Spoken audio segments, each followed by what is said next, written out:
A paz do Senhor, meus queridos adolescentes. Estamos para mais uma pré-aula do sistema virtual aqui do setor do bairro Mapim. Nós temos como pastor responsável o pastor Ismael Nazar, juntamente com a sua digníssima esposa e irmã Luzia.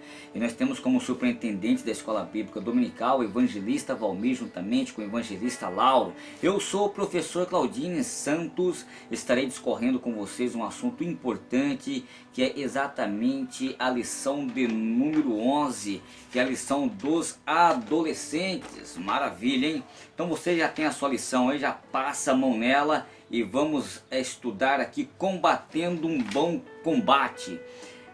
Nós vamos, diante desse aspecto, nós vamos ver a característica de um bom soldado, o que precisa para ser um bom soldado e por que nós somos considerados como atleta do Senhor.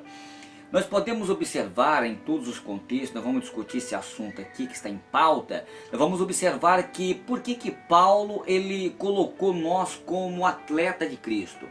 É interessante que todo atleta ele tem que preparar emocionalmente, todo atleta ele tem que preparar psicologicamente e principalmente espiritualmente, porque o atleta ele passa o ano inteiro, se preparando para poder competir no dia da sua última competição.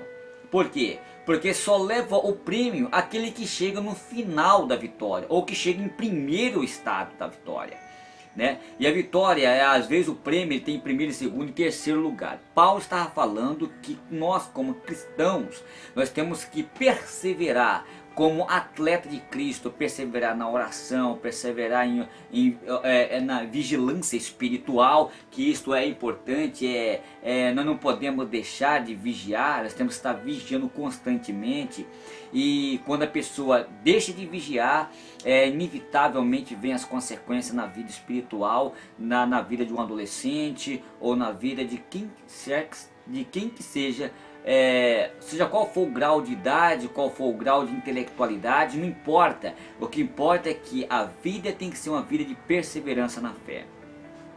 Interessante, adolescente, tem algumas pessoas que dizem, uma vez salvo, salvo para sempre. Em hipótese nenhuma. Nós vamos observar aqui com aquela parábola do credor incompassivo, nós vamos ver que aquele rei, né, o rei, ele perdoou aquele servo, o seu servo, né? Por quê? Porque o seu servo não tinha possibilidade de pagar aquela dívida. Ele disse, rei, eu não tenho condição de pagar, a não ser que eu pago com a minha própria vida, com a vida da minha família. O rei, então, usou de compaixão e perdoou aquele servo, ele quitou a dívida dele, não precisava de pagar a dívida. Mas aquele servo que o rei, o súdito, perdoou ele tinha o seu conservo. Ele saiu da presença do seu rei e foi até a presença do seu conservo para poder cobrar, porque devia aquele homem. E aquele homem foi lá até a presença do seu conservo para poder cobrar uma dívida que ele devia. O conservo falou, não tenho condições, eu não posso. Então pegou aquele conservo, lançou na prisão. Se uma pessoa que tem liberdade não tem condições de pagar, imagina um preso. Então aquele homem usou de má lealdade e não usou de benevolência, não usou como amor. E nós podemos observar aqui, adolescente, que o rei ficou sabendo da história e revogou a história. Não, rapaz, eu perdoei aquele camarada, por que ele não perdoou o teu servo? Não, chama ele aqui. E o rei chamou e foi revogada a sua causa. Aquele rei que tinha perdoado, revogou, chamou e falou, não, rapaz. Então você plantou, você colheu. Tudo que nós fazemos aqui a gente planta e colhe. E aquele homem realmente vê a sentença sobre a vida dele. Então o pai, ele deu a liberdade. O rei, ele perdoou. O rei representa a Deus e aquele homem representa a humanidade. Nós somos a humanidade.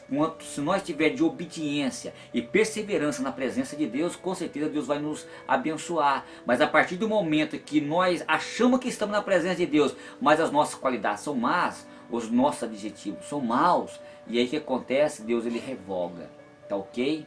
Então, o que acontece? Deus ele muda conforme o ser humano muda com ele. Quando a Bíblia diz ali, que em Gênesis, que Deus arrependeu de ter feito o homem, Na realidade, o arrependimento não é porque Deus se arrepende. Ali é uma mensagem antropopatia, ou uma mensagem antropopática.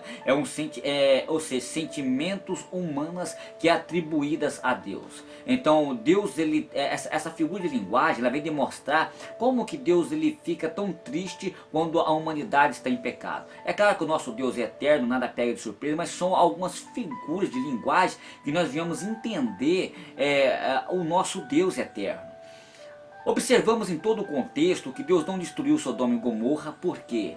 Porque Deus destruiu Sodoma e Gomorra por quê? Porque o povo não se arrependeu. O povo não se arrependeu, então Deus destruiu Sodoma e Gomorra. Porque o povo não voltou para Deus. E nós olhamos em Números ali que Deus não é homem para que se minta e nem o filho do homem para que se arrependa. Em Números. O que acontece ali? Então ali está falando que o pensamento do homem, o homem tem que voltar. Então ali é shus, a palavra hebraica é shuv, ou seja, voltar para Deus, reconhecer o seu estado de pecaminosidade. Uma vez que esse ser humano ele não se arrependa, ele não se milita, ele não esforça para estar na presença de Deus, então ele é consumado, que nem aconteceu em Sodoma e Gomorra. Em Nínive, o povo se arrependeu porque a mensagem chegou lá, Jonas levou a mensagem, o povo se arrependeu, o povo voltou para Deus, se arrependeu. Aí nós encontramos aqui a palavra metanoia, que é uma palavra grega que é convergir, é mudança de atitude, mudança de mente. Deus não destrói uma vez que a pessoa se arrepende de fato. Muito bem, vamos entrar aqui na nossa lição.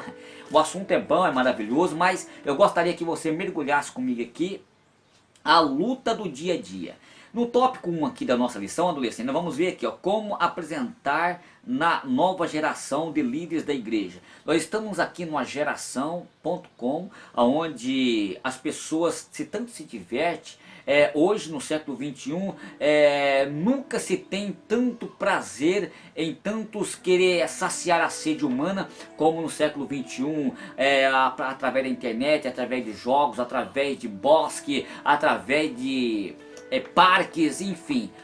A mídia do prazer ela tem ganhado muito nesses últimos dias, porque nunca vi tantos seres humanos que gostam tanto prazer assim. Mas olhando para esse aspecto, nós vamos ver aqui que Paulo diz que Timóteo, o jovem pastor, que deveria enfrentar vários desafios. Isso aí nós vamos encontrar no contexto aqui de Timóteo, tá certo? E quando nós observamos aqui sobre esse aspecto, nós vamos ver aqui que Paulo sempre estava conversando com Timóteo, orientando Timóteo. Olha, Timóteo, a vida com Deus é uma vida de vários embaraços. Nós vamos encontrar alguém que vai querer nos flagelar, alguém que vai querer fazer com que nós venhamos embaraçar com os negócios dessa vida.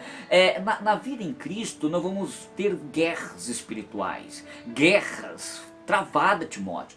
Paulo estava orientando Timóteo que não só a vida em Cristo é um mar de rosa, mas como em si é uma vida de luta, mas de prazer também. É claro que quem está em Cristo nova criatura as coisas velhas já se passaram, eis que tudo se fez novo, como está em 2 Coríntios no capítulo 5 e verso 17.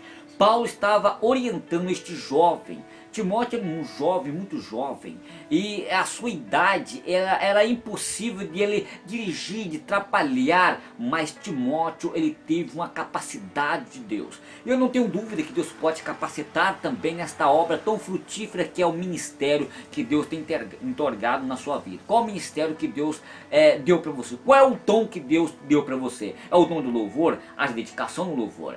É o dom do ensino da palavra? Então haja dedicação no ensino da palavra. É dom de pregar a palavra de Deus, então que você prega a palavra de Deus a tempo e fora de tempo, tá certo? Maravilha, em nome de Jesus. Vamos continuar aqui. No tópico de número 2, nós vamos encontrar aqui, preparados para correr. Ora, além da figura do soldado que busca agradar aos seus comandantes, Paulo agora utiliza como exemplo a imagem do atleta em uma competição. Olha que coisa interessante. Na antiguidade, além de buscar o bom e o condicionamento físico, o atleta precisa compreender claramente as regras da competição. Então a vida ela é cheia de regra. O céu ele não tem desordem. O reino de Deus, os céus celestiais é ordem, tem ordem. Lá tem arcanjos, querubins, serafim. Lá tem uma hierarquia angelical porque Deus ele ordena, põe em ordem todas as coisas, todos os seres angelicais. E aqui não é diferente, Deus colocou em ordem, os cosmos estão em ordem, o planeta Terra está dentro de um eixo, na ordem cronológica do nosso eterno Deus. Nós estamos vivendo uma esfera onde que há possibilidade de vida, que é o planeta Terra. Então tudo se encaixa, tudo é ordem. Na igreja tem que ter ordem, tem que ter decência e ordem, tem tudo que ser ordeiro. Então Paulo estava orientando a Timóteo os preparativos para que ele venha ganhar essa competição. Que preparativo é esse? Um dos preparativos é a oração. Primeiro é vigiar, depois orar para que ninguém caia em tentação. É preciso de ter leitura da palavra de Deus, porque assim como nós, um atleta, ou até mesmo quem não é atleta, ele se prepara do corpo físico, da comida para alimentar o corpo físico, assim também nós, como atleta de Cristo adolescente, nós temos que ler a palavra de Deus, meditar na palavra de Deus, porque só assim nós vamos enriquecer intelectualmente, espiritualmente, e que nós vamos perseverar na presença de Deus. Para isto é preciso de um preparo espiritual, através da leitura da palavra, através da oração, através dos trabalhos que tem na igreja. Os trabalhos é importante, os trabalhos te enriquecem. As pessoas de maior idade vai te passar experiência. Por quê? Porque é tão difícil quando a gente aprende com nós mesmos, quando nós erramos. Mas quando a gente espelha no erro de outra pessoa, a gente fica esperto para que a gente não venha cair no mesmo erro. Isso é importante nós observar. O atleta tem que estar sempre observando os mínimos detalhes da vida existencial. É interessante que Jesus, ele chamou uma comitiva de discípulos. E os discípulos tinham... Quem que eram os discípulos? Eram os jovens mais problemáticos na sociedade. Eram jovens que não tinham um bom vocabulário, não tinham um bom relacionamento interpessoal. Pedro, Mateus, Judas, Zelote, Judas Iscariote, João, Pedro, eram jovens imperativos, eles falavam sem pensar. Pedro era o que mais falava entre eles, Pedro era pesado de língua, Pedro era um adolescente que qualquer professor queria ver ele fora da sala de aula. Era imperativo, era rude, sanguíneo, ele respondia no pé da letra. Quem que era Mateus? Mateus era o coletor. Mateus, ele era que cobrava imposto na alfândega. Mateus era rude também, porque ninguém gostava dele, porque ele cobrava imposto. A guarda romana apoiava Mateus. Quem que era Judas? Judas era aquele que mantinha a mão na pequena, pegava uma parte do dinheiro e gastava no seu próprio prazer, e gastando um dinheiro que não era seu. Ou seja, Judas era imperativo.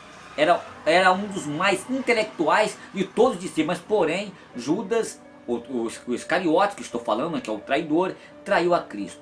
Interessante que todos eles tinham uma falha. Por que Jesus, olhamos para João? Quem que era João? João era o discípulo amado, aquele que debruçava no peito. Ele tinha vertigem em seus pensamentos, na sua vida emocional, espiritual, psicológica. João, ao mesmo tempo, ele era amado, como ao mesmo tempo ele era imperativo.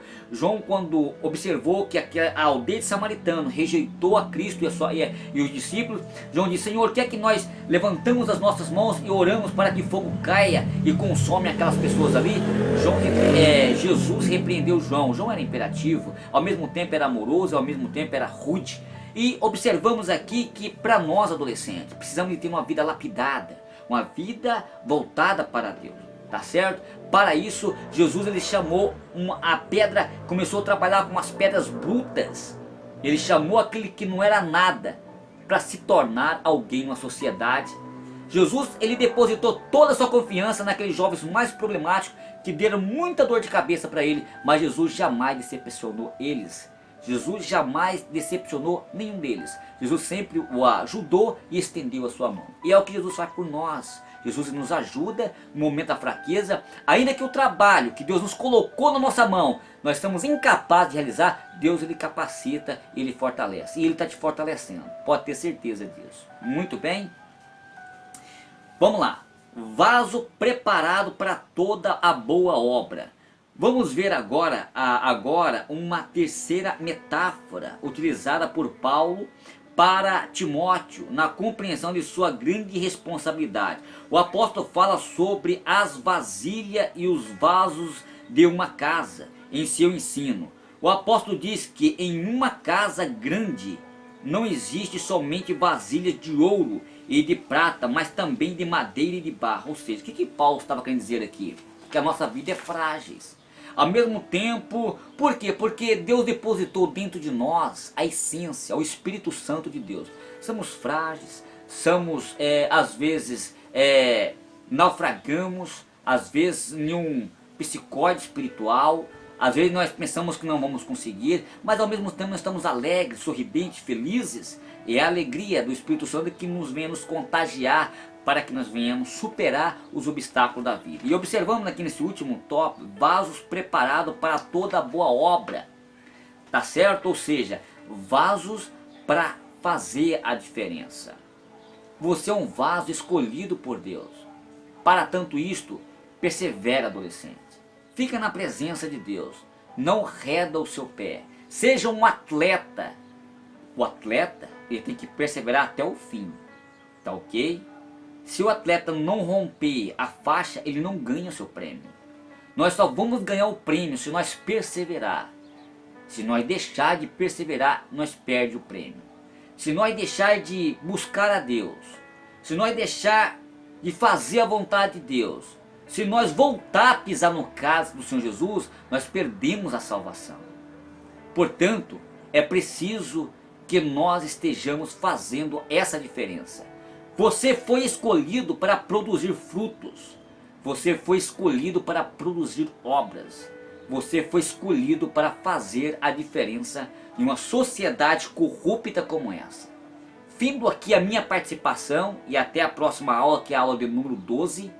E raciocina, pensa sobre o que eu falei e nunca desista dos seus sonhos. Nunca desista de você mesmo. Ainda que você ache que você não vai conseguir, que você não consegue, nunca deixe de sonhar. Nunca engaveta os seus sonhos. Não coloca os seus sonhos dentro da gaveta. Não faça isto. Você sabe por quê? Nunca um adolescente pode deixar de sonhar. Você pode esconder um sonho, mas nunca deixar de sonhar. Porque o sonho, a vida sem sonho, é como se fosse um mar sem peixe. É como se fosse uma comida sem sabor. É como se fosse um céu sem estrela. É importante que você sonhe. Seja esse sonhador. Seja como José. Faça a diferença. Seja como Timóteo. Seja valente. E assim vamos chegar nas mansões celestiais. Deus abençoe a todos. Fico aqui com essa pré-aula do sistema virtual do setor do bairro Mapim. E um abraço para o meu conjunto de adolescentes Resplandecer. E a todos os adjacentes de Cuiabá e região. Um abraço também aqui para o meu pastor, que é o presidente da UNADEC, da União de Adolescentes de Cuiabá e região. Que Deus abençoe de uma forma maravilhosa o pastor Armando, juntamente com a sua família e toda a liderança do Cuiabá e região. Até mais, Deus abençoe a todos.